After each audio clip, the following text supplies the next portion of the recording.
On this episode of UTR, we defy your dentist and feature a bunch of places where you can get some pretty sweet treats. We'll make some candy, eat some candy, grab some candy, and talk to cool confectioners all across the state. Heck, we'll even show you some candy that'll blow your mind. Get ready to explore the cool, sweet tooth pleasing places that make Michigan a great place to be.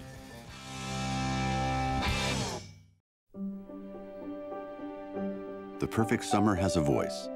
If we listen close enough, we can hear it. It whispers, one more game, one more swim, one more round. And it speaks softly through the cool nights, murmuring one more log, one more marshmallow, one more walk along the shore. The perfect summer is waiting. The perfect summer is pure Michigan. Your lake trip begins at michigan.org. The Michigan Economic Development Corporation is dedicated to enabling economic prosperity. The MEDC markets Michigan with the focus on growing businesses and building resilient communities in our state. A visit to the Stahl's Auto Collection will take you back to a time when cars were more than just a way to get around. A fantastic assortment of gas pumps, neon signs, and automated music machines dating back 150 years that must be seen and heard. Info at stahlsauto.com. I've been around the world, but there's one place I keep coming back to. And the more I explore, the more I realize it's the place to be. I'm Tom Dalton, and this is Under the Radar, Michigan.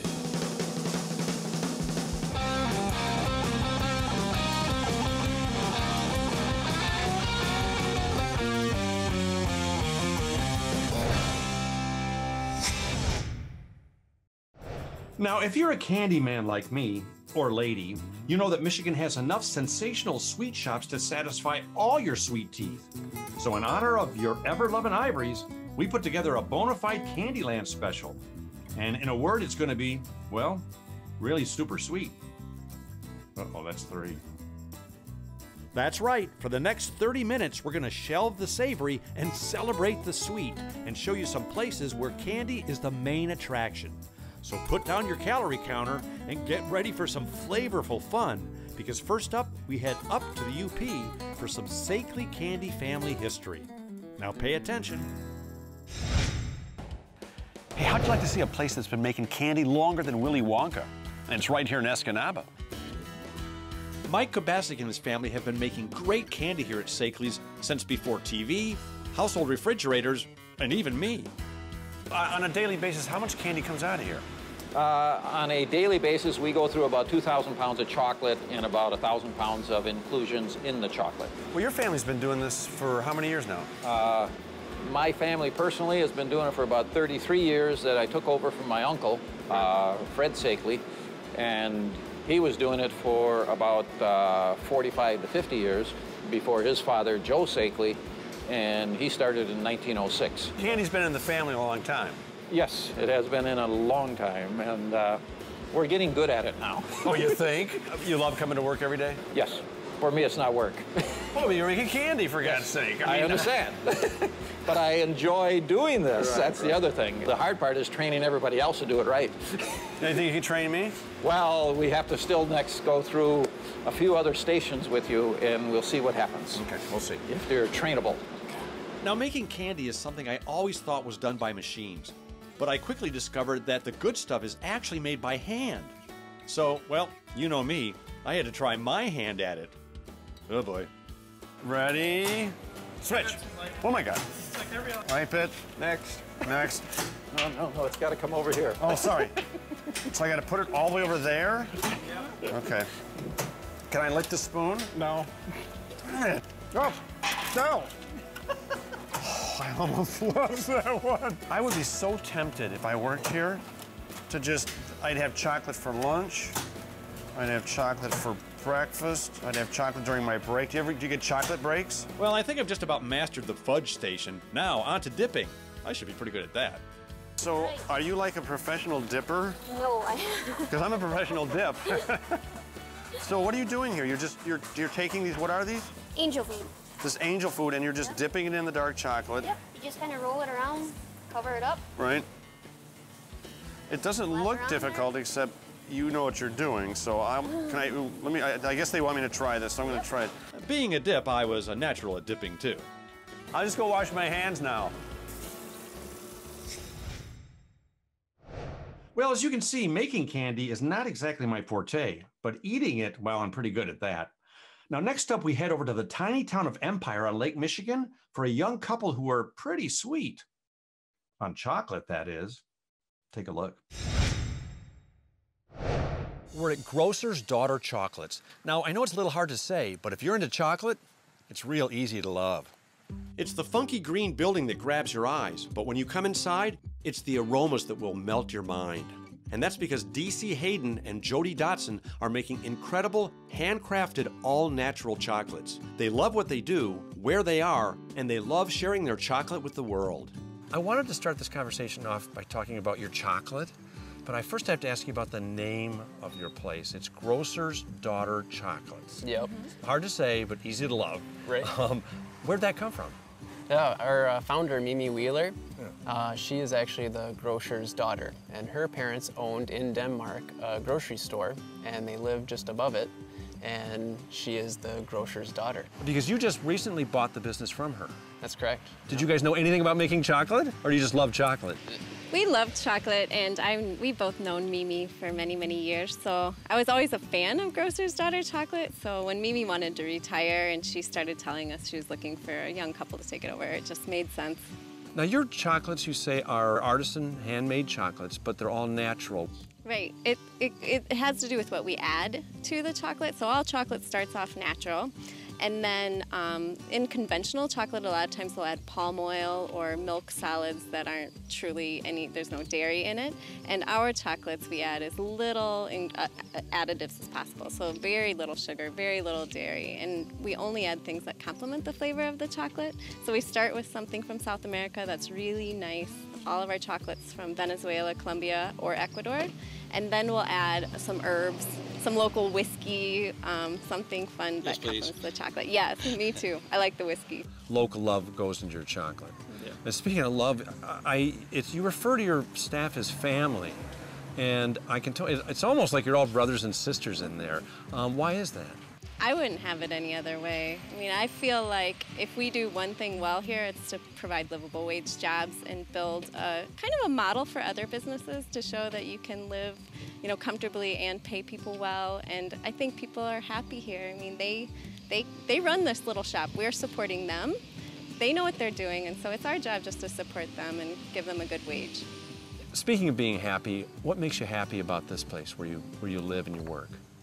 It's an absolutely beautiful place, and a lot of people look to have, to mix the employment, finding a job with such a beautiful area, and we're so fortunate to be able to be here and provide a really wonderful chocolate product and also get to live in such a beautiful area. Well, you get to live where other people want to go to vacation. That's Right. what I always like to say. You live in paradise. This is beautiful here. And the fact that you're employing people, doing something you love, and making something I love, which is chocolate, is a total bonus. And it's our community, too. Our community cares about where their food comes from. So I really love that. I love that Mimi, our founder, built this business as a community center. And so we have this legacy of providing really great chocolate to a community that loves it. And so it's a sweet thing, and we want to keep doing that. Sweet thing, pun intended, right? So if you're looking for a classic little Michigan town where you can kick back, enjoy the views, feel the love, and taste some incredible chocolates, roll into Empire, roll out your beach towel, and stop by Grocer's Daughter Chocolates. It's proof positive that the Leelanau Peninsula is a sweet place to be. Now, in this next segment, we head to Bay City for more candy history and actual candy than you can shake a piñata at. And fair warning, you're going to see me wearing a hairnet, so viewer discretion is advised. Handmade chocolate, fresh roasted nuts, candy, caramel corn, and ice cream. Well, now that I've got your attention, it's time to talk about some Bay City history and how sweet it is. For generations, folks have counted on the St. Laurent Brothers Candy Store to satisfy every sweet tooth in town. Heck, they've been a candy-covered icon here for over 100 years. And when Steve Fry and Keith Whitney bought the place in the 80s, they decided to carry on that tradition. And as Steve will tell you, their sweet success is something he lives for. You know, on this show, I always say as a joke, wow, your business goes all the way back to the 1900s. But your business goes back to almost the 1800s, right? 1904 is when they first started St. Laurent Brothers. So this candy store's been on this corner for well over 100 years. Yep, 112, I do believe. And from what I understand, the street was different back then. This was a whole different, what was it called? Hell's Half Mile, and there was a reason for that. Kind of the Wild West in Bay City? Yep, lots of lumberjacks, lots of liquor places, lots of houses of ill repute. Right. I understand the fourth floor here was? We had our shot at the cat house, so to speak. Why do you think this place has stood the test of time?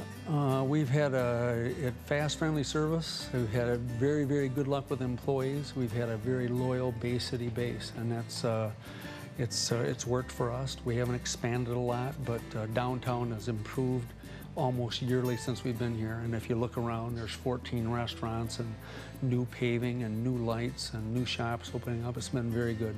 Well, the street's a lot calmer now than it was back in the old days. A lot calmer, a lot safer. Well, what's the sweetest thing about being in Bay City? The people. The Bay City is very community-oriented. It's all the good things of a small town with a little bit of big town flavor, so. I promised my wife I'd bring her some Mallow cups. You got some? We can make that happen. Well, enough conversing about candy. It's time to get my hands dirty, so to speak. So Steve took us way back in time and up in the old original elevator to where his #1 candy creator worked. Yep, this is where Dana Sporman makes her magic. First question. How come you get a nice apron and I get this plastic one? I don't know really the answer to that, sorry. That's good, because I don't even know why I asked it. So what are we making today? Because I understand you're a 4th degree chocolatier. So what are we making? We're gonna make peanut clusters. Oh, one of my favorites. Okay. So what do you do first? We open this up and all the chocolate is in here. It's a chocolate Okay. waterfall. Oh, yeah. And then you're gonna add my peanuts here. How many peanuts do you need? That's good, right there. Where do I put them? Right in the middle of the chocolate. All right, okay, is that good? maybe a few more. A few more? You realize I'm a chocoholic. I do have a problem with this. And then we kind of mix them up. Is this a single serving size? This is gonna make several clusters. Oh, okay. How am I doing on the peanut delivery system? You're doing great. Okay. And then you just take a few. Yes, I'm watching. I'm paying attention. And you kind of push it off with your thumb when you're... You make that look so easy. Each one is uniform, perfect, and looks delicious. Are you gonna try now? You want me to try it? Yeah. No way, okay. Well, it was time for me to get in the proverbial hot seat, or hot chocolate seat, that is. And this is where I once again found out that some things are best left to the experts. Mine may not have looked as good as Dana's, but I guarantee they tasted as good. As a matter of fact, so did my fingers. If you're looking for a good confection connection in Bay City, St. Laurent Brothers has everything you, your kids, and probably your grandkids will ever need. Because as we all know, candy is timeless.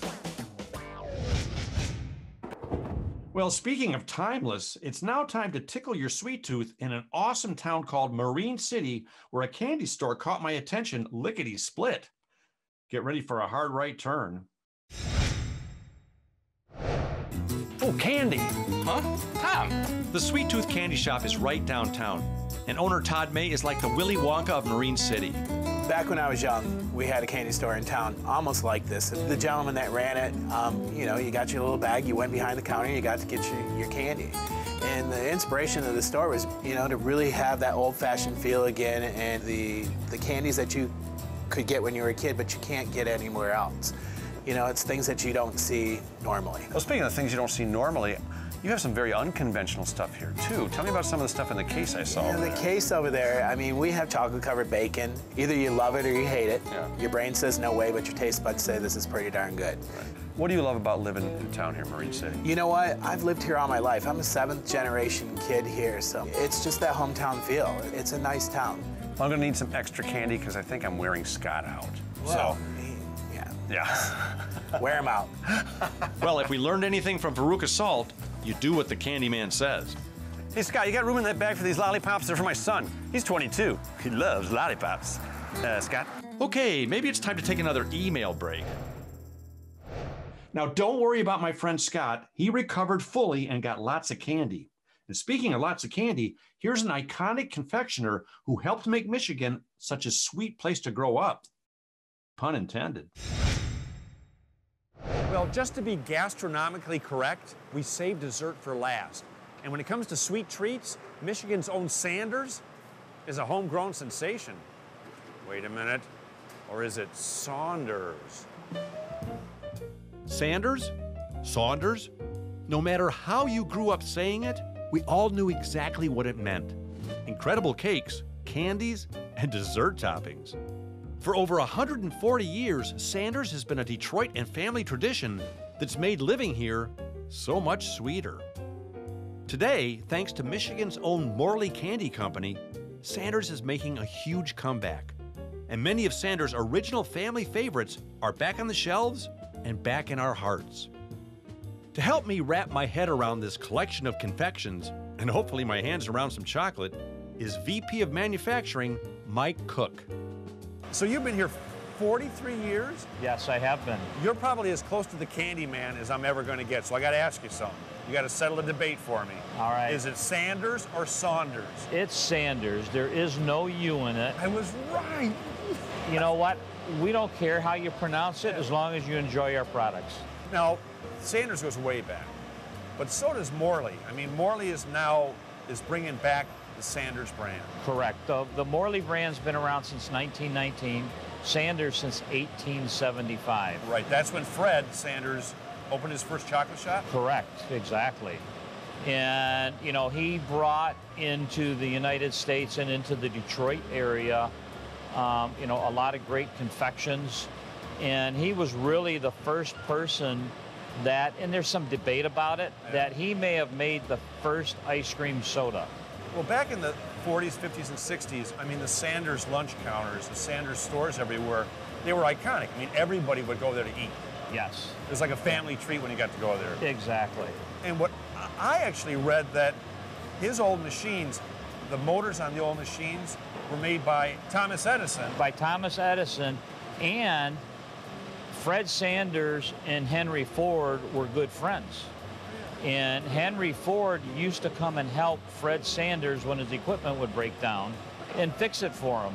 So there is a great connection in the Metro Detroit area between, you know, a lot of the iconic brands that are here, between Ford Motor and Sanders. And, you know, there's a few years, you know, 10, 15 years ago where the Sanders brand kind of faded away a little bit.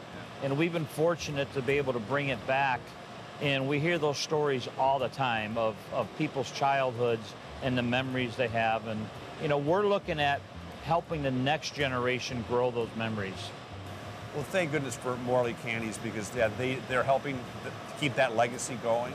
Like I said, they're two great stories, two great iconic brands. Now, the candy factory here is absolutely incredible. I understand the salted caramel machine goes around the clock. It goes pretty much around the clock. You know, right now we're running 2 shifts a day, 16 hours a day, but we do have the ability to run 24 hours a day. And in a given day, you know, we have the ability to cook 30,000+ pounds of caramel a day. Wow. And I understand some of these pipes running around, they actually have chocolate running through them? Yes, we have multiple tanks of chocolate in the building. Yeah. We have the ability to have about 40,000 pounds of melted chocolate at any given time, and it's flowing through the various pipes to all of our various machines. That's amazing. I wish you could smell it in here, because just walking in here, I mean, we're all going to go home smelling like chocolate. Hey, we'll be popular with our families again. That's right. Well, I mean, you've been here 43 years, so you're steeped in this. You're almost dipped in this stuff. Pretty much so. Well, what does it mean to you personally, to carry on the Sanders brand? To carry on the Sanders name, it's a wonderful tradition that we have here. We're very fortunate to have been able to purchase the Sanders brand and to be able to bring back those memories. You know, frequently I tell people, you go to the grocery store because you have to eat, but our customers come to the candy store because they want to enjoy themselves. And it's bringing that enjoyment to the customers, seeing the smiles on the kids' faces That's what makes it all worthwhile. I gotta ask you honestly, does Willy Wonka ever call you for advice? Well, you know, once in a while. I knew it. For decades, Sanders' slogan has been, chocolate's worth sharing. Well, I got news for you. Once I crack into a box, that'll be a tough thing to do. Nope. Sorry. No way. While we were there, awesome Annalisa Weiss showed me how to properly prepare one of Sanders' iconic hot fudge cream puffs. Take a look. I would like one of your iconic cream puffs, please. Okay, what kind of ice cream would you like? Well, first of all, did you go to Iconic Cream Puff Preparer School, just to make sure you're legitimate? I was properly trained, but I'm professional now. It's been about 5 years. Okay. Yeah, I like vanilla ice cream. So, yeah, how do you do this? Okay, first I'm gonna get a cream puff out of this container. That's the cream puff atorium. Okay. And then I'm gonna break it in half. Okay. Oh, wow, look, there's no inside. That's awesome. Nope, and we're gonna fill it with ice cream. Okay. I'm just gonna open here. Tell me honestly, how many of these do you eat a day? I try not to tell people. Well, you can tell me. I won't tell anybody. One's about enough, it's pretty big. Okay. So they've been serving these since like way back in the 1900s, 1800s actually. Did you know Fred Sanders personally? No, I didn't. I'm old, but not that old. Oh, gotcha, okay. And Now you then put on the... we're gonna top it with some hot fudge here. Yes. Because more the merrier, right? Yes. And then you put the top on it. Okay, and then more fudge? And then more fudge. That's not only iconic, it's decadent. And then there you have it. Awesome. Can I have Would some you whipped like whipped cream? Yes, I was just going to ask you that. You're reading my mind. Oh, yes. Oh, my gosh. Can I have that? No, I can't give this away, sorry. Oh, okay. And this is homemade. Yes. I'll tell you when. Okay, when. Okay. Thank you so much. You're awesome. welcome. Thank you. I'll be in my trailer. Would you like a spoon? No, I won't need one. Just imagine it, chocolate running through pipes. That's one place where I would not mind being a plumber. Now, if you can take it, we got a couple more places in Frankenmuth that your sweet tooth might want to try. Take a look. Now here's a couple of official UTR travel tips for you. If you're in town with some tots, or your adult sweet tooth is tugging at you, don't forget to stop by Rouse Country Store right downtown. They've got a cool, eclectic collection of, well, everything. Not to mention an incredible array of classic candies that'll make you feel like Andy's your uncle and you grew up in Mayberry. Another sweet place to slide into is the Frankenmuth Taffy Kitchen. Yes, honey, I'll bring some home. They've got brittle, fudge, popcorn, and yes, 23 fantastic flavors of freshwater taffy. Heck, you can even watch them making it. Wow, looks like flubber, but tastes oh so good. Mmm, sugar. Now, they say a spoonful of sugar helps the medicine go down. Well, there was enough sugar in this episode to swallow a whole piano, which, by the way, is not recommended. Anyway, thanks again for watching our first ever Super Sweet Candyland special. It was so much fun making it, and we got to eat hold on, it's my phone. Oh, there it is. Ow. Hello? Hi, yeah, yes. Hi, Doc. It's my dentist. Yeah, I know. Though I know it probably wasn't a good idea. I know it's a lot of candy. I know. No, yeah. I know I'm overdue. Yeah, Thursday, no. I'm busy through the summer. Yeah, look, I'm sorry. Yeah, well, well, oh boy. Could I, sorry. Yeah, I know. Yeah, oh boy. Sorry. I'm sorry. The perfect summer has a voice. If we listen close enough, we can hear it. It whispers, one more game, one more swim, one more round. And it speaks softly through the cool nights, murmuring one more log, one more marshmallow, one more walk along the shore. The perfect summer is waiting. The perfect summer is pure Michigan. Your lake trip begins at michigan.org. The Michigan Economic Development Corporation is dedicated to enabling economic prosperity. The MEDC markets Michigan with the focus on growing businesses, and building resilient communities in our state. A visit to the Stalls Auto Collection will take you back to a time when cars were more than just a way to get around. A fantastic assortment of gas pumps, neon signs, and automated music machines dating back 150 years that must be seen and heard. Info at stallsauto.com.